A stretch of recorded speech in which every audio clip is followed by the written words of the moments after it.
Hi, today I'd like to talk about this idea of prevention being better than the cure, but more importantly, the details of it, which is that the beginning is in the end.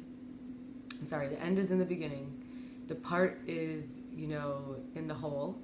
The subjective is in the objective. Um, the personal is in the transcendent. And the poison is in the medicine. And so, to address each of these, I'm going to talk first about the poison is in the medicine. And I'm going to speak personally and also from the Torah. So, this idea that, this first I'll share a little about this week Parsha. The Torah portion is called Chukot. It's got some history and also a lot of laws where it doesn't really make sense why those laws are there, because usually it's in context of real situations where people would need, just getting a little more comfortable, where people would need to apply them. And in this case, it's kind of like very obscure laws that seem absurd. And the whole point here is that we're actually supposed to learn that we can't understand it. So being the subjective, not being the objective, not being able to see the bigger picture. And finding a way for the Torah, that the truth that we're all coded with, the whole world is coded with, that it could be enacted through us. So I'll share a few points. First of all, Aaron, the high priest, passed away. And it was a revelation to everybody because they couldn't accept it. They were so disappointed that he had passed. He was only with Moses, his brother, the leader of the Jews, and Eleazar, his like assistant, his associate. And they couldn't accept it. They had to have, each one of them got a revelation, a vision, even though they weren't in the cave with him. And Miriam also passed, and the people had no water. So this is in the 40th year. They've been in the wanderings for 40 years. So they're begging, and Moses was so upset with them. He was calling them names. He said, you're being rebellious, and he knew they wouldn't be forgiven. So he had a rock there that was with water, and he hit the rock. Now God told him to speak to the rock, and that's what he had done. In the past, he'd been allowed to hit the rock in different situations. He'd hit other things. In this case, he was not supposed to scream at the Jews. He wasn't supposed to be angry at them. His job was unconditional love. He knew, though, that if he would carry them into this is from a talk by Avi Hill. He knew that if he would, and also I got some of my information from the organization called Shaviti in Israel, and he knew that if he would walk them into the promised land, which he had been preparing them for, he would be the one to build the third temple, the holy house, and God wouldn't be able to destroy it, and he would destroy, if the Jews sinned, he would destroy the Jews instead of, and that would be the poison. So the medicine, he prevented that they would all be destroyed by sacrificing himself as a true leader. They were begging, and he lost his cool with them, and so he hit the rock. At first blood came out, and everybody was shocked, and this reminds us a little bit of like the story with of wine being turned to water. And then, he knew that the rock wouldn't listen because he had gone against the force of nature that was allowing him to do miracles. So that's one part. Now, he also passed in the wilderness. So these three siblings, Moshe, Miriam, and Aaron, there was almost all the men that had left were dead. A lot of people, that had left Egypt with them. Moses, in honor of him, the Jews had manna, which is food. In honor of Miriam, they had water. And in honor of Aaron, they had clouds, which is like a protection and guidance. So Moses was buried by what is called the transfer mountain, because underground it connects to Aaron's grave, Miriam, and also where all the patriarchs, except for Rachel, there's Adam and Eve, there's Avram, Yitzchak, and Yaakov. And each one of them have, it's related to where Adam and Eve were, but it's Avram and Yitzchak, Yaakov, and then their wives, except Rachel. Rachel was not buried there. She was buried on the way so that she could be an advocate when people would pray at her grave. And it's called Ma'arat HaMachpelah. That's a location. And it's also a portal to the Eden, that, the Garden of Eden, heaven. So this Har Nevo, this transfer mountain where Moses was buried, and then allowing the Jews to be able to, that were still there, or their children, that left Egypt to be able to go into Israel. And it would be through Joshua, through his like apprentice, through his Yehoshua, through his mentorship. And so when we think about all this, also this idea that he had a sapphire staff,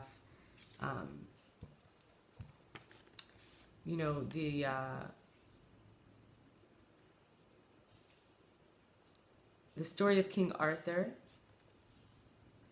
and maybe that's better for another time, but there's a lot of similar things here to these stories. So it was this magical staff that only the one who could really use this staff would be able to get it out of the ground, and it was him. So this staff that he hit the rock with was wholly made out of this precious holy sapphire, but he wasn't supposed to hit the rock. So in this case, then when the Jews were upset about, when they were complaining about Aaron, they got, bitten by snakes. And so Moses had to fashion a copper snake, and the medicine was in the poison. They had to look into the snake, and then it would heal them, and the ones who had not died yet. So we can see here some examples from this Torah portion that actually apply to this. And then I'll look at, in my own life, this whole idea of the beginning is in the end. And, I look at, and in my therapy, we talks about, I don't want just somebody. And I realized that sometimes I might be provoking someone to recreate being on the receiving end of anger, so I could practice skills. Or maybe to practice skills. And even if someone doesn't do it on purpose, it still hurts. So, talking about difficult feelings is something I'm working on over the years, because I remember my first boyfriend, he would only text me 30 to 50 messages when he was angry with me. He would be very obnoxious. He would reject me for days, silent treatment. My father was similar. He had a very horrible temper. He didn't trust himself, so he would lock us in a bathroom, or that was our punishment, or in my bedroom, or he'd write me a letter. I had to negotiate with him about what I would do differently. And I noticed also that when someone doesn't take responsibility, I do. So when I look at my history, growing up, it's what's best for someone else may be the most unhealthy thing for me. And, a trigger I have is that unpredictability of living in fear. But boundaries are for safety, to prevent damage. So I have to blend and bond the good half of someone with the half that's bad. So, in other words, within myself as well, not wanting to be a victim, blaming myself, wanting to take control, not looking, and then of course also not looking for my mother in a man. Where was my mother when my father used to get angry, for example? And of course, this intention doesn't mean the result on my end and on other people's end.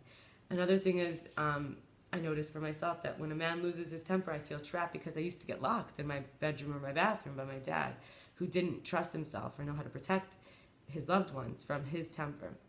And then I think, okay, why am I sharing all this? Because when I really look at it, I'm mirroring my dad relationship, because I'm being with men who have very intense emotions. And for example, this idea with Moses, right, where he lost his cool, and then he was having to sacrifice his own ability to go with the Jews into the land because of that. He saved them eventually because he could tell that they were going to sin.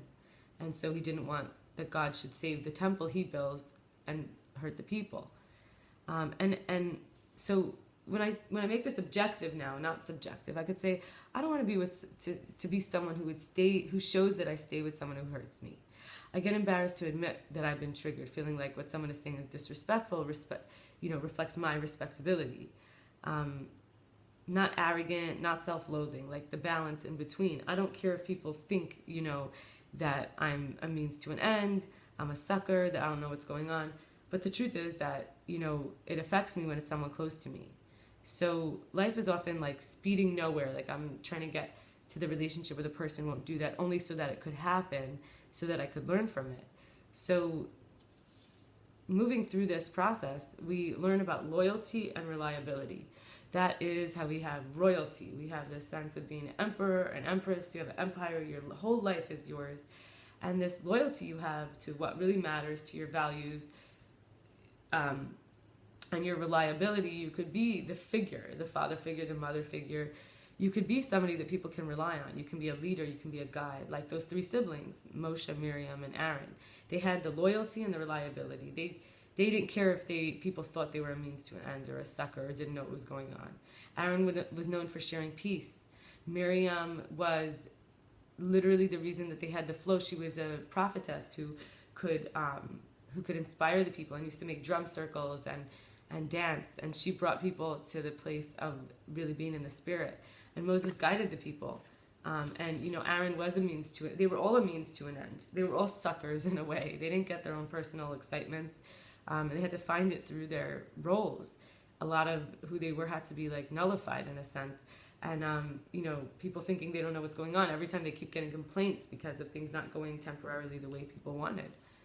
So that's being a high priest in terms of Aaron, and even Moses had a lot of these duties. You totally have to surrender everything to the all. And so moving a little deeper now, there's this idea from Jan Winhall where we talk about, where we look at the experiencing scale. And this is how we move like from objective to subjective. And then we find in the subjective, the objective. So first, it's about this first stage of 7 stages. One is talking about events, ideas, others. We're not necessarily having a direct experience of ourself. The second is referring to self, but without expressing emotions, which is the energy in motion. So it's kind of like this fixed role of myself. I might refer to myself by my names, by my name, my roles, the rules I keep, the money I have, and so on. The third is expressing emotions, but only how they relate to external circumstances. So it's a very limited, conditioned kind of allowance of emotions. The fourth is focusing directly on emotions and thoughts about the self.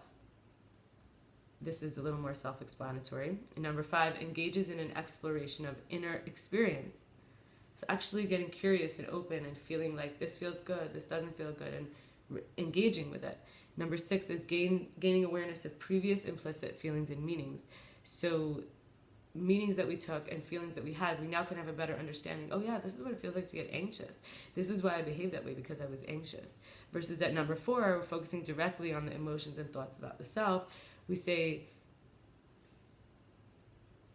I'm rushing, I don't like this. Like it's the beginning of a child, let's say, learning, what it feels like to be a person, rather than just be part of whatever, mommy always knows, right? I don't even have to think. I'm fed when I'm fed, and I'm sleeping when I'm sleeping. And, instead of this emotional maturing, which happens when we actually have a self.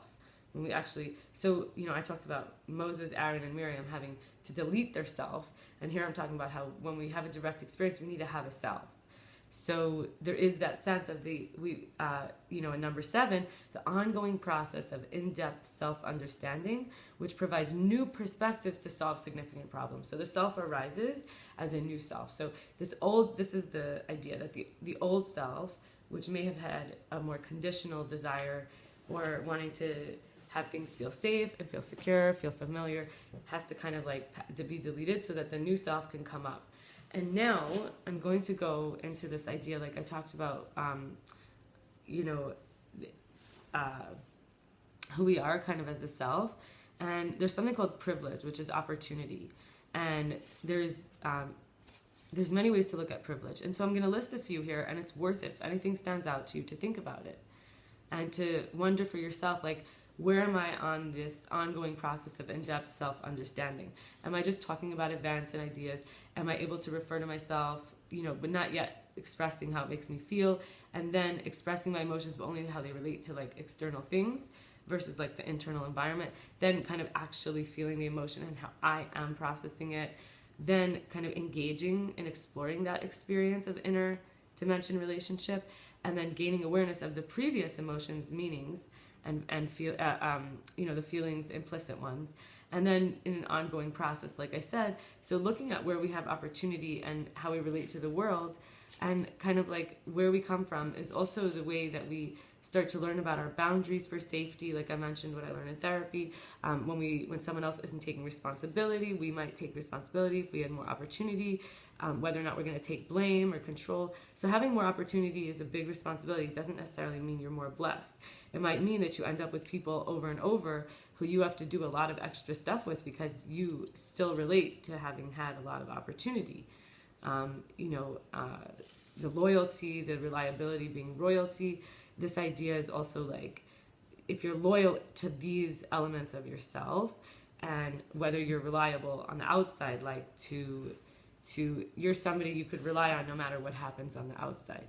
And that is, ways in which maybe we could say, oh, royalty has some extra privilege and opportunity, but we could actually find it. Everyone is different. Everyone's born with different ones. So I'll just list what is used as opportunity or privilege aspects: gender, literacy level, formal education, culture or ethnicity, spirituality or religion, age, language or accent, immigrant or refugee status, racialized, housing, socioeconomic status or wealth, gender identity, substance abuse, medications, mental or physical ability or health, skin color, previous diagnoses, specific concerns, medical history, and appearance, which is related to the politics of attractiveness. Now, if the poison's in the medicine, and prevention's better than cure, and we explored here some ways in which the Bible, the Torah, talks about some of the role models we could look at for this. And then we have like contemporary psychologists, Jan Winhall, who's helping us to look at how trauma shows up, the stuck energy, and how to look at experiencing the world, direct experience. So what is a way that and then I brought in my own therapy about triggers, recreating situations, thinking that if I am in a relation, that if the beginning's in the end, if I make it the way it was in the beginning, I'll do a better job, trying to have my father love me the way I want to be loved, maybe through a man now. And this is many years of me looking at daddy issues, but I'm just, sharing simply. So a good practice that I like to do to end this off was to have lovely things to raise my vibration this week, because in doing so, I will be able to do what they did with the copper snake.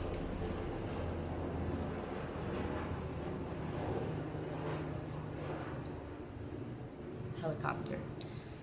So I will talk about what are some ways in this next week that I can either kind of do this prevention is better than the cure idea, in the way that the way that with the copper snake, what happened was they actually repented first and asked Moses for help, and then he was able to get the instructions on building the snake that could cure them.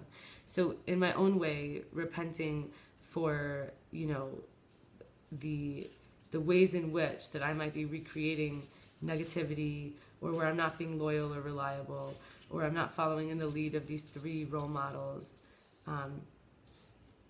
And so I've set the tone for the next week with this, and I recommend you try this practice as well. So the first is on Monday and Tuesday, I'd like to make it silent, but I'm going to do a 2-day retreat. I have all the materials. I'm going to be doing it online. It's through Moksha Wellness. Then not being around somebody who feels out of control to me, at least for those 2 days. Having a non-judgmental morning routine accountability partner. We've just started. Not wasting time on relationships that don't meet my needs or drain me or tire me out. And that's the idea of the person who's out of control. Not judging myself if I fall asleep in the heat or in the meditations that I do sometimes. Starting a very large project of art, which I'm excited about, for a organization that's Jewish and spiritual and exciting and out there, trippy, fun stuff. Paying attention to the daily July practices, jump back July. For example, today it is avoid saying what must or should to myself. Every day something else. Going to bed before midnight helps me to get up earlier. Now, I'd like it to be much earlier than midnight, but that's where I'm at. Exploring old writings. I have a pile of it, and I'm so glad I found it, and discovering through it. Discovery, I would say, and recovery. And then continue being my own cheerleader and encourager. This comes out the most when I'm doing daily exercise in a less policing style. Today I'm going to be doing belly dance fusion class, for example. Recognizing experiences, conditioned focus. And this is tying into my last point, which is that keeping in mind that I don't need to earn being loved, and I'm inherently good and deserve to be treated like a blessing. And that's conditioning my focus to this experience of having a direct experience of my goodness. And oh my goodness.